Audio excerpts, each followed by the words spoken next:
Hola, bienvenidos a este nuevo análisis. Hoy vamos a sumergirnos de lleno en un misterio absoluto, literalmente el rompecabezas definitivo, el problema filosófico de la realidad misma. A ver, desde el principio de los tiempos, los pensadores más brillantes han mirado el mundo a su alrededor y se han chocado contra una duda gigantesca. Lo que vemos, lo que tocamos, lo que sentimos, ¿es realmente el mundo tal como es o estamos frente a una especie de ilusión gigante? En los próximos minutos vamos a desarmar todo este enigma utilizando algunos de los marcos teóricos más potentes de la historia. ¿Vamos a ello? Arrancamos con una pregunta que parece sencilla pero tiene tela. Al observar nuestras experiencias de todos los días, ¿qué existe realmente y qué es pura ilusión? Pensemos en esto. Cuando vamos caminando por la calle o simplemente miramos la pantalla del móvil, nuestra mente procesa colores, sonidos y formas en piloto automático y asumimos al 100% que esa es la realidad.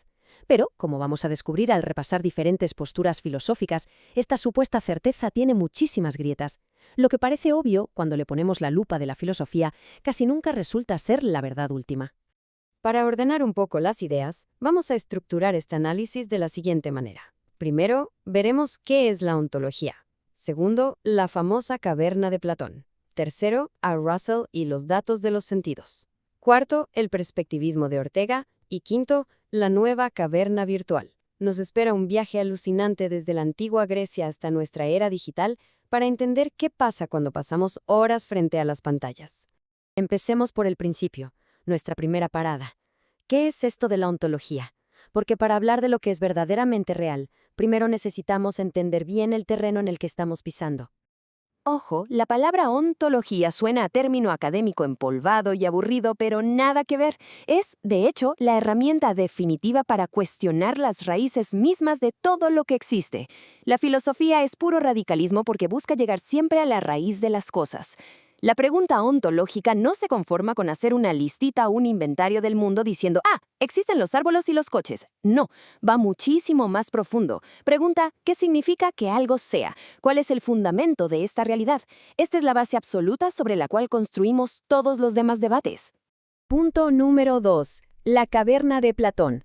Vamos a dar un salto en el tiempo hacia la antigüedad para ver cómo Platón se imaginó esta gran pregunta hace más de 2000 años.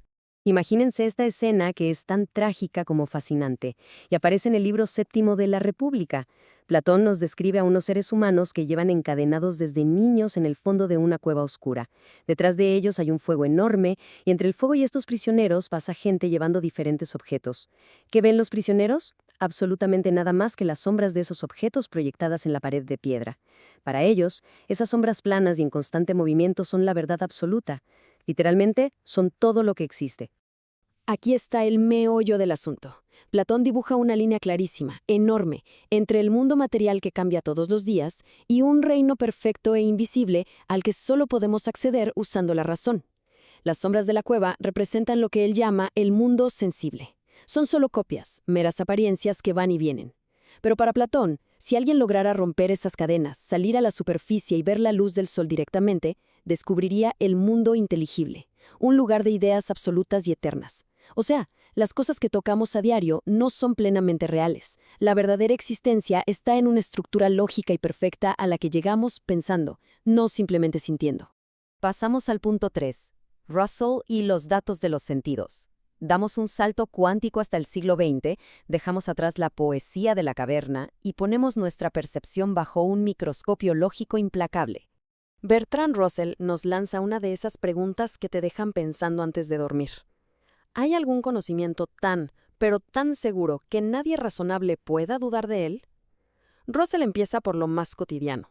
Se sienta frente a una mesa y de repente se da cuenta de algo súper inquietante. Lo que ve depende totalmente de su propia interacción en ese instante. Si cambia la luz, si se mueve de silla, si cambia el ángulo, la mesa que percibe cambia por completo. Es como si la mesa real, su esencia de verdad, estuviera escondida detrás de un velo gigante de sensaciones subjetivas. Russell nos lo desglosa paso a paso lógicamente.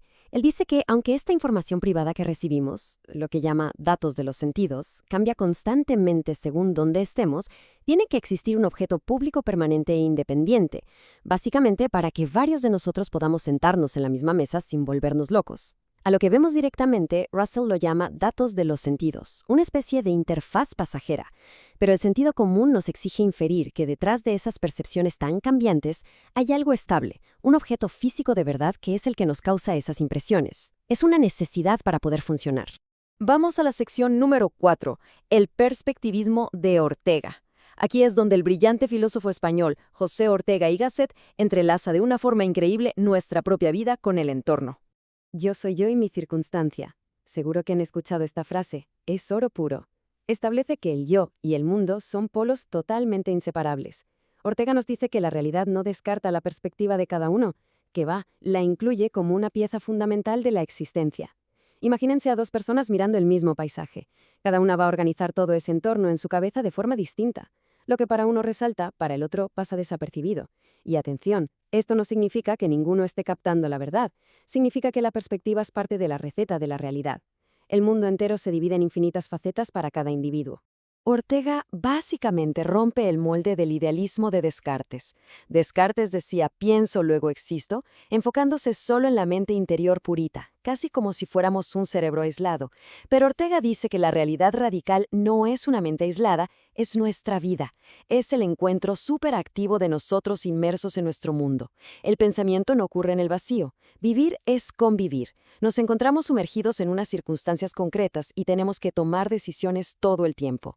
Así que el mundo exterior no es el enemigo ni es una ilusión, es sencillamente nuestra otra mitad esencial.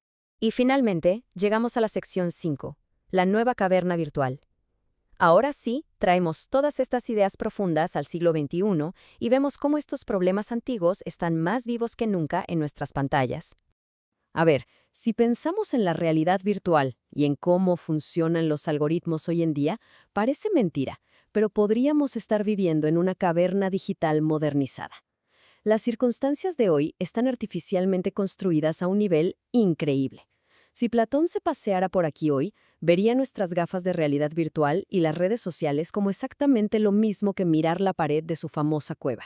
Recibimos datos de los sentidos pixelados a través de interfaces diseñadas milimétricamente para captar nuestra atención. Y, sumando a Ortega esta mezcla, este ciberespacio no es algo de lo que podamos simplemente desenchufarnos y ya está. Se ha vuelto una circunstancia fundamental. Nos guste o no, coexistimos con ella a diario. Para ir cerrando este análisis, dejemos una pregunta resonando en el aire, una que nos obliga a cuestionar la naturaleza de los mundos digitales que habitamos cada día. Si mezclamos todo lo que hemos visto, entender la ontología, asimilar el golpe de realidad de la caverna, la separación entre lo que percibimos y el objeto físico real, y aceptar que estamos atados a nuestra circunstancia, tenemos las herramientas perfectas para analizar este mundo hiperconectado. Así que la próxima vez que nos encontremos deslizando el dedo sin parar por una pantalla brillante, vale la pena detenerse un segundo y preguntarse, ¿estamos realmente conectando con la esencia del mundo? ¿O estamos, de nuevo, sentados en la oscuridad viendo cómo bailan las sombras? Piénsenlo. Hasta la próxima.